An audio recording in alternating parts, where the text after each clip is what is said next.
चुनाव के रिफॉर्म्स की भी काफी बातें हुई हैं। हम 52 से लेकर के आज तक लगातार चुनाव में रिफॉर्म होते ही रहे और होते रहने चाहिए, और मैं मानता हूं इसकी चर्चा भी लगातार होती रहनी चाहिए। उसके अंदर खुले मन से चर्चा होनी चाहिए, बंधे मन से होने की कोई जरूरत नहीं है। लेकिन आउटराइट ये कह देना कि एक देश एक चुनाव के हम पक्ष में नहीं है, अरे चर्चा तो करो भाई, आपके विचार होंगे। हम चीजों को स्थगित करो। मैं मानता हूं जी कि जितने बड़े बड़े नेता हैं, व्यक्तिगत जब भी मिला हूं, सबने कहा यार ये बीमारी से तो मुक्त होना चाहिए। एक बार 5 साल में एक बार चुनाव आए, महीना 2 महीना चुनाव का उत्सव चले, फिर सब काम में लगे। ये बात सबने बताई है। सार्वजनिक रूप से स्टैंड लेने में दिक्कत होती होगी।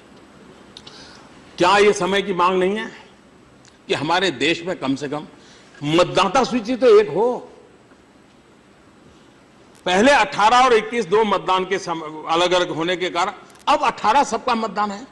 आज देश का दुर्भाग्य है, जितने चुनाव उतनी मतदाता सूची। कितना देश का खर्च हो रहा है, कितना मैन पावर उस मतदाता सूची में लग रहा है। राज्य और केंद्र मिलकर के कानून बनाए और तय करे भाई एक ही मतदाता। और मैं बताता हूं, पंचायतों के चुनाव वाली मतदाता सूची होती है, उसमें एक भी मतदाता छूटता नहीं है, क्योंकि वहां एक एक वोट की कीमत होती है कि 30-40 वोट से हार जीत होती है। अगर वो मतदाता सूची हमारी मतदाता सूची में कभी समस्या ही नहीं आएगी। उसी प्रकार से पोलिंग स्टेशन, मतदाता को हर बार याद करना पड़े, मेरा उसको पता होना चाहिए तुम्हारा पोलिंग स्टेशन यही स्कूल का वो कमरा है तुम्हारा। हमेशा ये व्यवस्था क्यों विकसित नहीं हो सकती? और इसलिए इलेक्शन के रिफॉर्म्स अनिवार्य है, कर होने रहने चाहिए। लेकिन हम ये मान के चले, अच्छा हमारे देश में पहले एक देश एक चुनाव होता था जी, ये 92 में गड़बड़ होने के बाद डिरेल हुआ है, और उसका सबसे अधिक बेनिफिट आप लोगों को मिला है।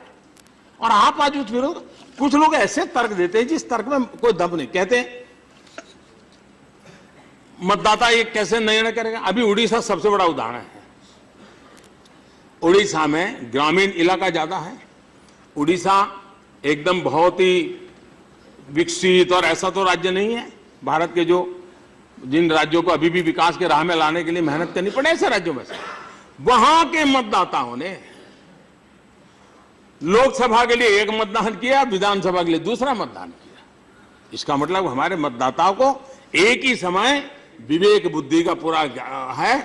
मैं तो कुछ तो सीटें ऐसी है कि जहां नीचे की सारे असेंबली सीटें विधानसभा में गई बीजेडी को और लोकसभा उन्होंने बीजेपी को दी। ये मैच्योरिटी हमारे देश में, हम उनका अनादर कर रहे हैं।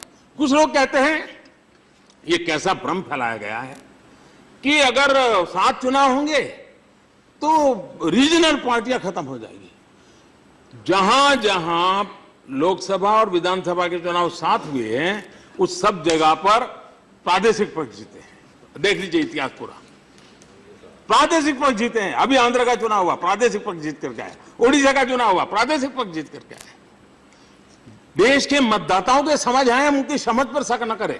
और इसलिए इस प्रकार के जो हम चर्चा के बाद नहीं होगा, लेकिन हम पहले से तक ये बिल्कुल नहीं, हम नहीं घुसने देंगे। ये तरीका लोकतंत्र में नहीं होता है।